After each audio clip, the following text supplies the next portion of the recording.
Hi everyone, this is my contrastive analysis on English and Castilian Spanish. In this presentation, I will talk about the background of the language, some useful transfer comparisons and important transfer difficulties of English compared to Castilian Spanish.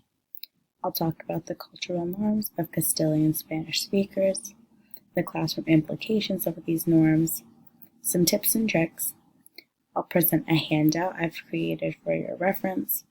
I'll summarize my main points and show you my resources. Starting off with the background of the language. This language first began as a dialect of Latin mixed with local languages. Conquerors arrived and derived more than 4,000 Spanish words from Arabic. However, these words lost their original pronunciation, so the overall sounds of phonology of Spanish are surprisingly not Arabic influenced. The Royal Spanish Academy was founded with the goal of standardizing the language, which was achieved by the production of its first dictionary. Spanish was the historical language of many current U.S. states, while being controlled by Spanish or Mexican governments. Spanish is still spoken widely in many of these regions today.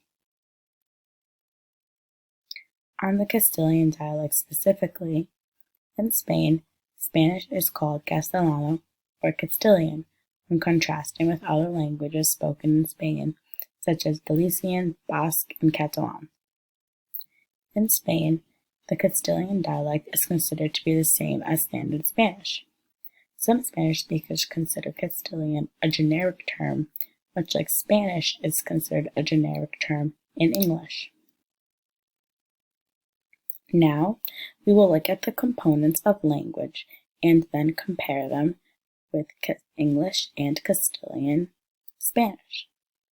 Phonology is word sounds, morphology is word parts, orthography is the writing system of a language, syntax is word order, spelling, pragmatics is the social use of a language, and semantics is about word meaning.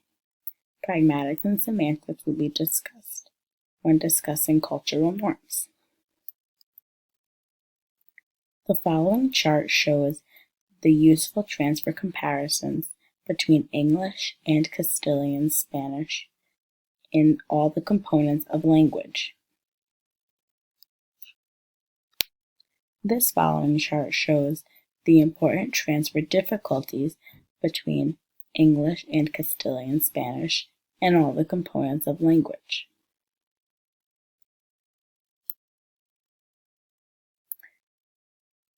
Semantics is the meaning of words. In Castilian, the same word meaning can have multiple different words to represent that meaning. For example, in Castilian, car is coche, and in Latin America, it's carro.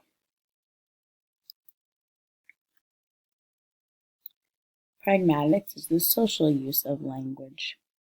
An important thing to remember about Castilian Spanish is that it uses vos and vosotros.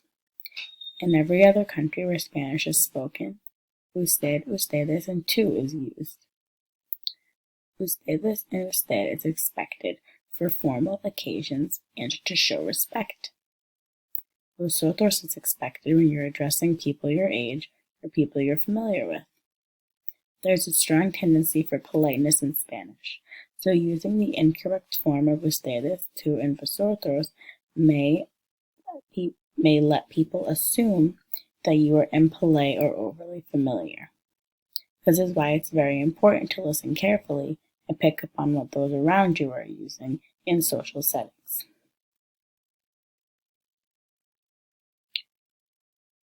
Some cultural norms about communication is that acquaintances say hi with a handshake.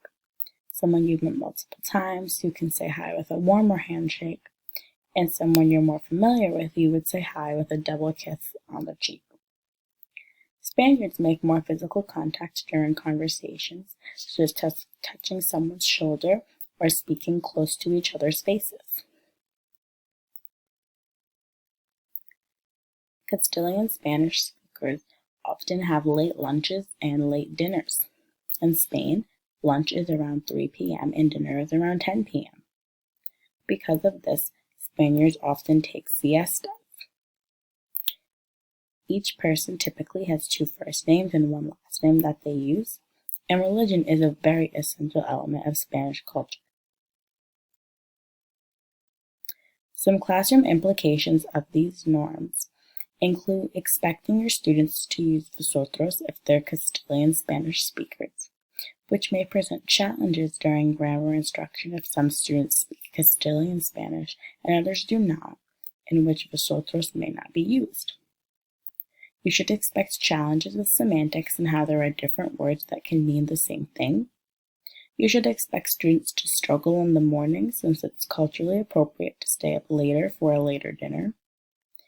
You should expect the need for explicit instruction on the expectations of personal space in the U.S. versus in Spain. And you should expect religion to be an integral part of your Castilian Spanish-speaking students' lives. Some tips and tricks for these classroom implications include communicating with families early on about the importance of being on time and well rested for school. In my experience at the school I work at, many of my families stay up later and their students struggle with staying awake in school and coming to school on time. Families are very receptive to the discussion about why it's important to be on time and well rested for school, especially if it's done with a culturally sensitive lens. It may help to do a full class mini lesson about personal space and staying in one's personal bubble. This is a great reminder for all students about what having a safe body at school looks like, but it will also help your Castilian Spanish speaking students learn more about cultural norms in the U.S. You should be mindful of religious language and religious holidays. You should avoid saying anything that might offend your students, and you should build on the excitement and value surrounding holidays such as Easter and Christmas. This is a handout that I created, which encapsulates all of the information, including the charts that I have talked about in this presentation. If you click the Google Slides link, it will bring you to this brochure. On the second slide, in the speaker notes, there are directions on how to print this out so that when it prints, it will print properly into a brochure format. In conclusion, in Spain, Spanish is called Castellano or Castilian when contrasting with other languages spoken in Spain. There are many language transfer uses and difficulties between English and Castilian Spanish across all the components of language, including phonology, morphology, orthography, syntax, spelling, semantics, and pragmatics, which were shown in the charts in this presentation and discussed. Educators should be aware of various cultural norms of these students that could have implications for their classroom. These are some resources that I used for this presentation. Thank you for watching.